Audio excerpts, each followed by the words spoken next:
Yeah, good morning, good afternoon, good evening, wherever you're watching from. I'm Anthony Odunze. Yeah, today I want us to talk about something. We might not really be talking about politics today, but I was thinking about something this morning that's really affected us as Africans, and I think we should have a rethink about it. And this has really created a negative effect in our religious life, making it very impossible for us to see the true meaning of our life and who we are.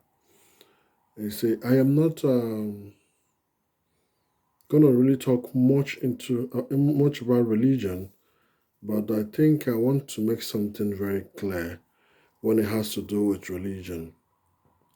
You see, for those of us that are married and those that are yet to marry, I believe what we do when we get married is have kids and practically end our lives trying to build the life of our children.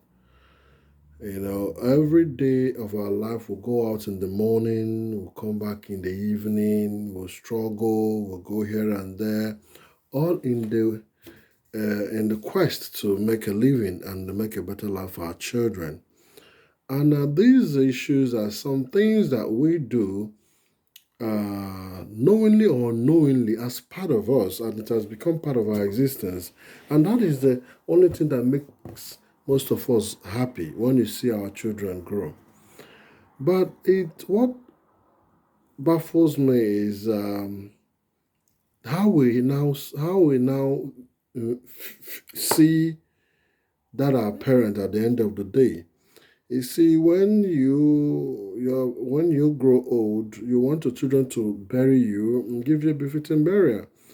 And your children will do everything to give you a befitting burial. Even some of them go to the extent of borrowing money, making it possible for our parents to have a very good burial, funeral ceremony. In Africa, we made it a culture that we must take care of our elder ones and our parents and give them a befitting burial. All this will do to make sure that we'll prove to our parents that the sufferness, the struggle they did to bring us to life and train us and make us who we are, uh, directly or indirectly, that we appreciate it. And with that, we only hope that our children inherit what we have, what we have left, and we struggle, build houses, do everything, all to make sure we give our children the best in life. Now, when we die, our children buries us, and we're happy. But along the line, you come to see that we now believe that our parents are our problems. And before I go deeper into, I want to take it to another angle. How can someone who came to you, took away your things, want the best for you? Now, we now believe that someone who came to maim us, came to steal from us, came to control us, is now telling us that they love us. It's not possible.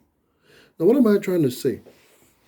I want to tell you that the white man does not love you at all. It has nothing to do with your whether you are alive or you're not alive. You won't die. It's not their business. A white man only comes to exploit you. Get it into your head. The white man only came to exploit you, to take away what belongs to you. Take for instance France. A country like France cannot stand today without Africans. London was built with African, but almost Europe, or the whole Europe. The Western world was built with African wealth. And how do you now believe that what they have given to you is a salvation to you? They call it religion. I'm talking to my African brothers and African sisters. Open your head.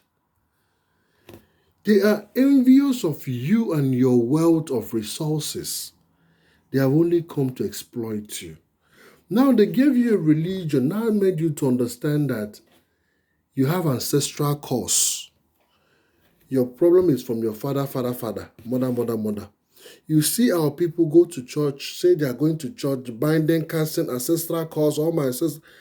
These same ancestors that spent their life, struggled, defended you when you were a toddler, when you were growing up until you became an adult, and they did it, making some of them even die to protect you.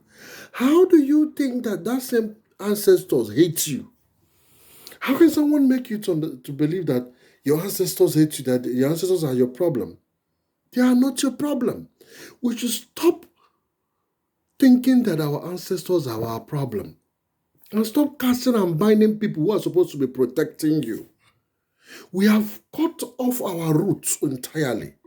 We now believe that our problem is our ancestors.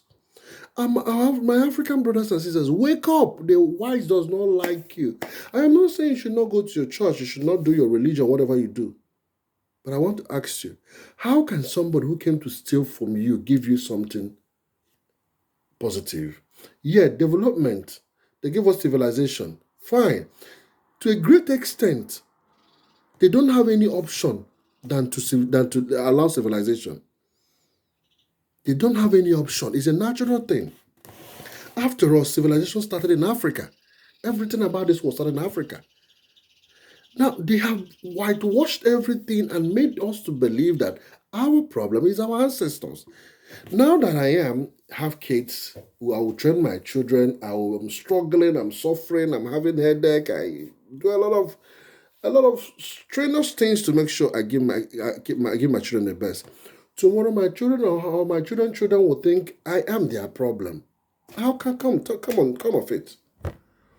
Wake up, wake up, wake up, my African brothers and sisters. The white does not like you. They don't like you at all.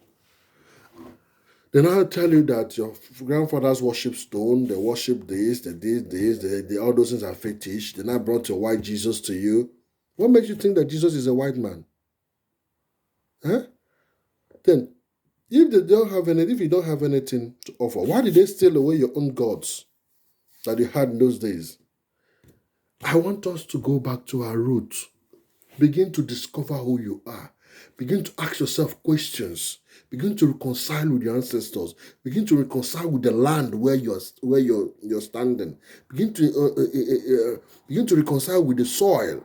Begin to reconcile with your roots. That is the only way we can have salvation, and that is the true salvation. Thank you, and God bless you. Maybe we'll talk about more of this later on in another video. Thank you. It's from me, Tony Brown.